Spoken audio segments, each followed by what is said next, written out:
Hello students, welcome again.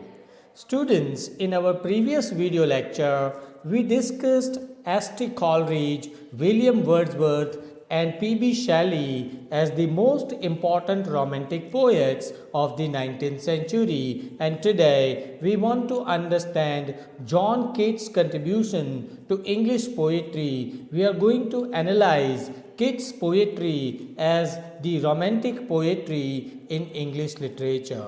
We know that the period from 1798 to 1830 is considered as the period of Romanticism or Romantic Revival.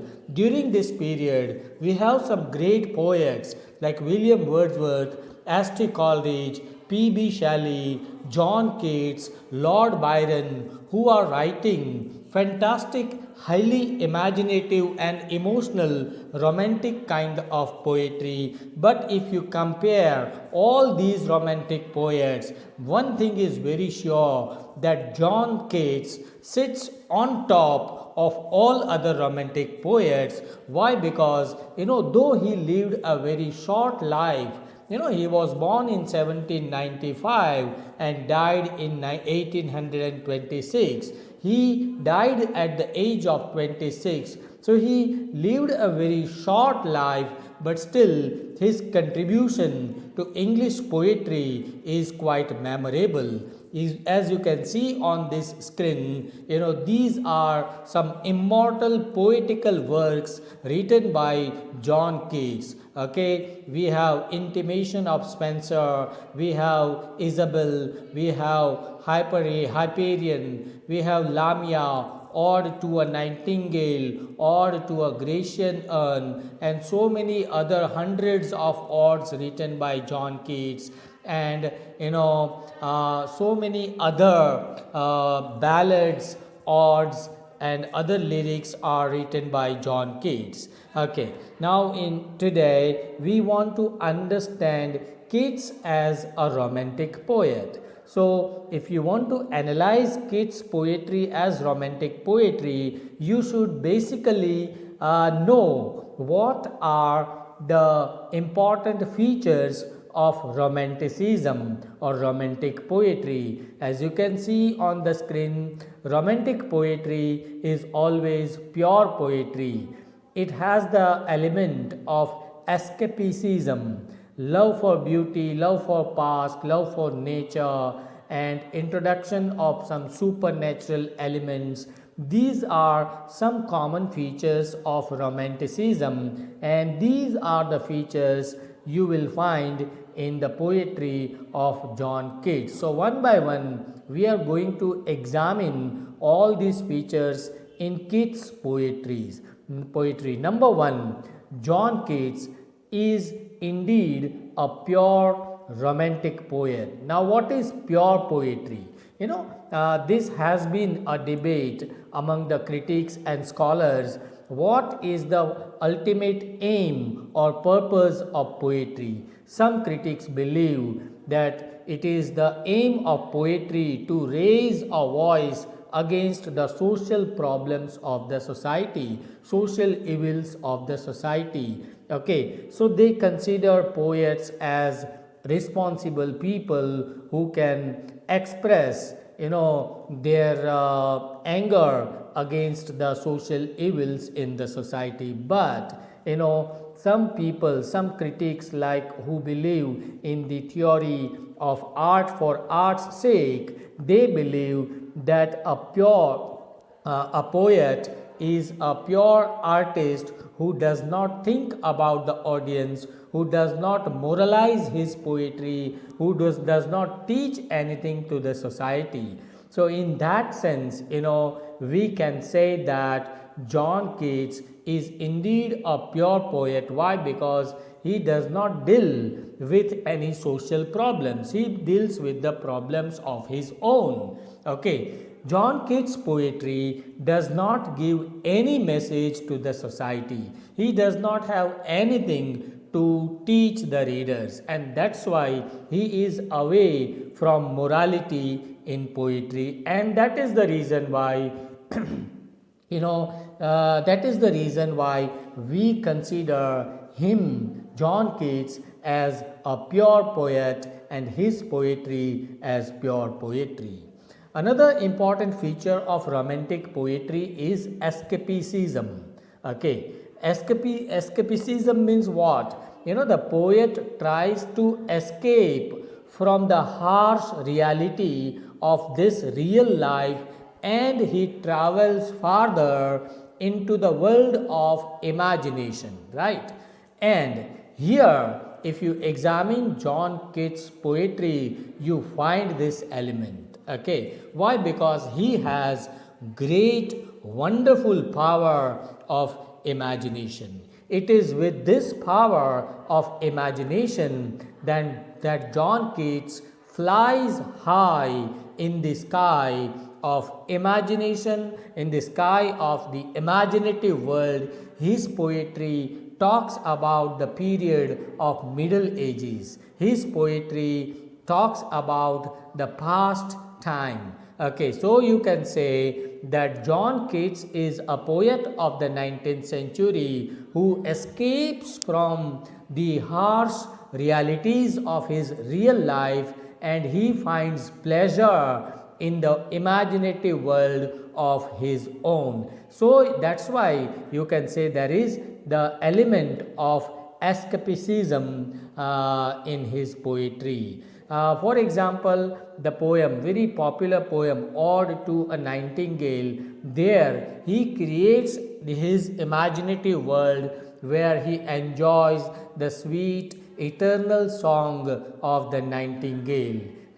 These are the lines written: far, far away, and quite forget what thou amongst the leaves hast never known, the weariness, the fever, and the fret. So the poet wants to fly away or run away from the weariness, from the tiresome world, from the fever and the fret. Okay, and he wants to go far, far away. Okay, and quite forget this real world, and he finds pleasure in the world of imagination. So that's why we can say that John Keats is indeed a poet where we find an escape from this reality. Okay, another important feature of romantic poetry is love for beauty. Keats was a great lover of beauty, just like P.B. Shelley.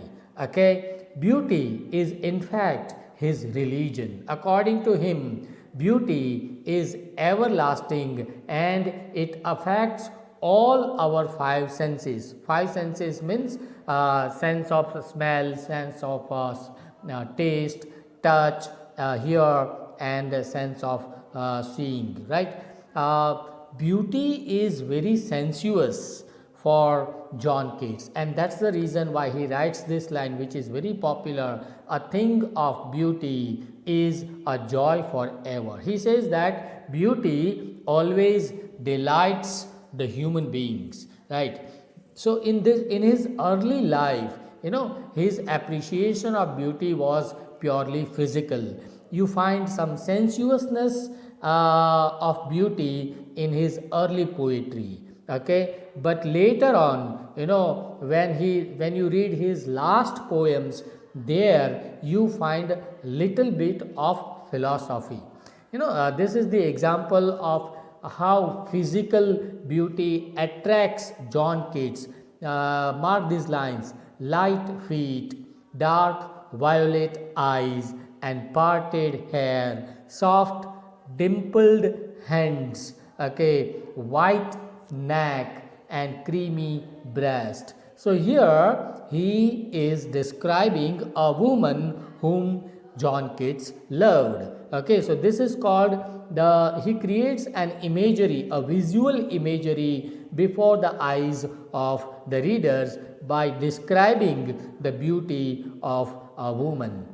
But as I told you, later on in his life, he had the development, his concept of beauty is developed further into philosophical beauty. Okay, and there, ode to a Grecian urn. If you read these two lines, beauty is truth and truth is beauty.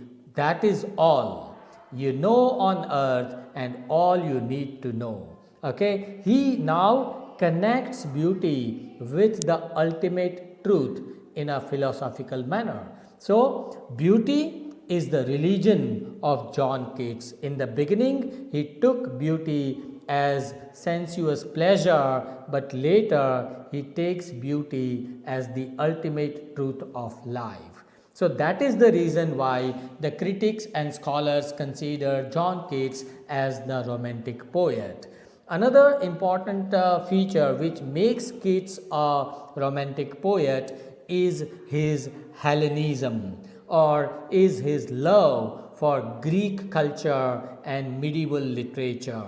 I have uploaded one another separate video on John Keats' element of Hellenism in his poetry. You can watch it later. But right now let me tell you that John Keats had some attraction for the ancient Greek culture, Greek stories and Greek mythology. Okay, and that's the reason why in many of his poems you find the reflection of this Greek culture. Okay, in fact, Shelley once said about John Keats that Keats was a Greek, not an Englishman.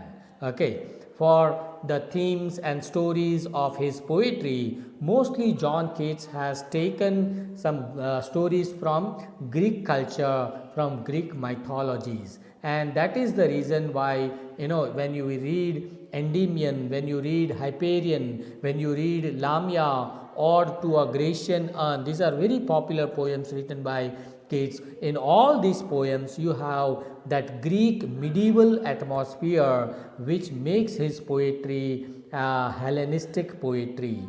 Even you find some gods and goddesses which who belong to Greece. Okay, like Diana, Neptune, Venus, Cupid, and so many other gods and goddesses are presented by John Keats in his poetry, who are actually from Greek culture. So Hellenism also makes him a romantic poet.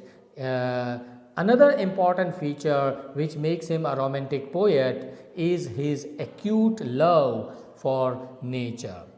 You see, when we talk about nature, we remember William Wordsworth. I have uploaded another video on William Wordsworth as a poet of nature, but Keats was also a great lover and admirer of nature. His love for nature is highly sensuous. You know, this is the main difference between Wordsworth and Keats as the lovers of nature. Now, Wordsworth has some spiritual tone, spiritual attitude to nature, but Keats has some sensuous attitude to nature.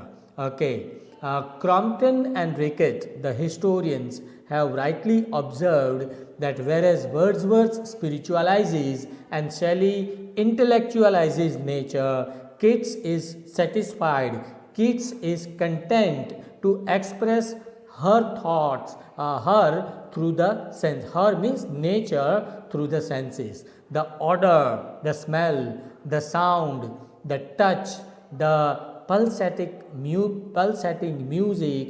So all these sensuous things about nature are expressed by John Keats in his poetry.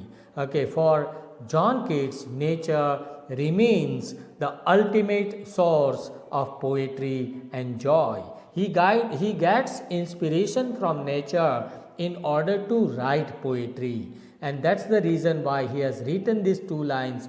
For what had made the sage or poet write but this flare paradise of nature's light. Okay, so nature gives inspiration to both the poet and the sage. Sage means the saint. Okay, so this is how you can say that he was a lover of nature.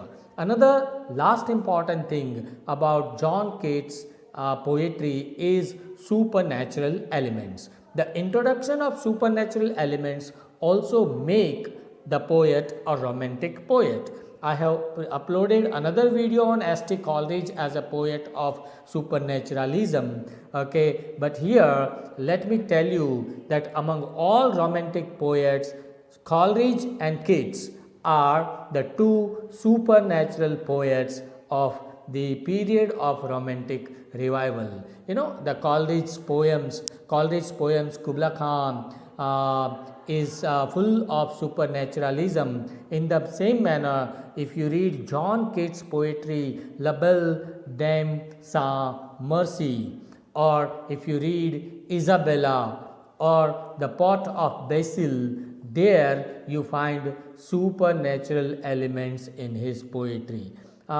His another poem, The Eve of Saint Agnes, there also we have very mystical, supernatural atmosphere presented in this poem, and that's the reason why some critics consider Keats as a Gothic poet also, because in Gothic literature you find religion, you find magic, and you find supernatural elements which we find in John Keats' poetry. So all in all these things, you can say make John Keats as a very important romantic poet of English literature. John Keats once said about his own life, he said that my name is written in water. So he says that I am nothing. Okay, when you write someone's name in water, you cannot see anything, right? So the name does not last longer. But this is what John Keats believed about his own reputation. But Sainsbury said that posterity has agreed with him that it is written, but it is written in the water of life. John Keats' name is not written on water, it is written on the water of human life. So readers' lives, there his name is written. In my heart, in your heart, in every lover of literature, the name of John Keats has been written perpetually forever. And that's the reason why critics believe that he has left indelible mark on the hearts of the lovers of literature. Most important qualities which make his poetry romantic poetry are his sensuousness, his Hellenism, his love for past, love for nature, love for Greek culture, love for medievalism, his supernatural elements, and the lyrical qualities of his poetry, music and melody and everything. All these things make him a true romantic poet of the 19th century. So I hope now you are clear about this topic. If you still have any doubts or questions, do write to me in the comment section of this channel, and please do inform me whether you liked this video or not. Thank you for watching. Thank you.